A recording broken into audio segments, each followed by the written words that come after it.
মৰমৰ ছাত্ৰ-ছাত্ৰীহঁত, আজি আমি স্বৰচিনযুক্ত শব্দ কিছুমান শিকিম।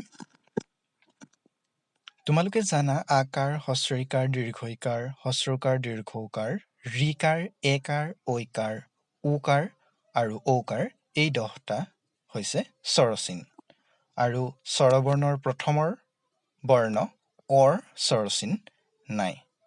অৰ্থাৎ মুঠ স্বৰবৰ্ণ আছে 11টা আৰু মুঠ স্বৰচিনৰ সংখ্যা হৈছে 10টা।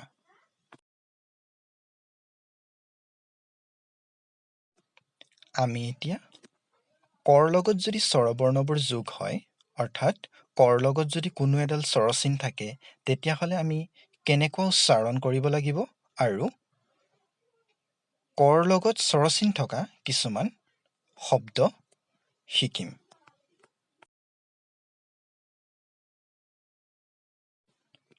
প্ৰথমতে আমি আৰম্ভ কৰিছোঁ কৰ লগত যদি যোগ হয় অ, ক যোগ অ, ক।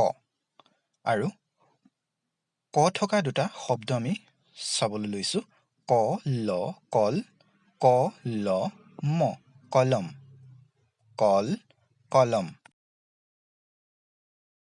এতিয়া চাওঁ আহাচোন কৰ লগত যদি আ যোগ হয় কি হয় ক যোগ আ কা। আৰু কা থকা দুটা শব্দ চাওঁ কাণ কাণ, চ কা চকা, কাণ চকা।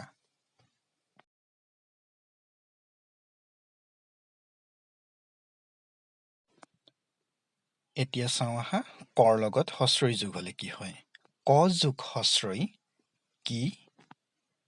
আৰু কি থকা দুটা শব্দ কিতাপ কিতাপ, চা কি চাকি, কিতাপ চাকি।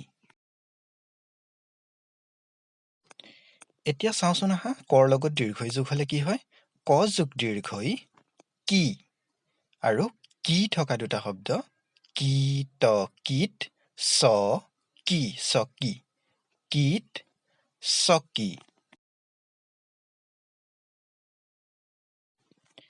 এতিয়া চাওঁচোন কৰ লগত হস্ৰও যোগ হ'লে কি হয় ক যোগ হস্ৰও কু। আৰু কু থকা দুটা শব্দ কুলি কুলি, চ কু চকু, কুলি চকু। কৰ লগত দীৰ্ঘও যোগ হ'লে কি হ'ব ক যোগ দীৰ্ঘও কু। আৰু কু থকা দুটা শব্দ কুপ কুপ, কুল কুল, কুপ কুল।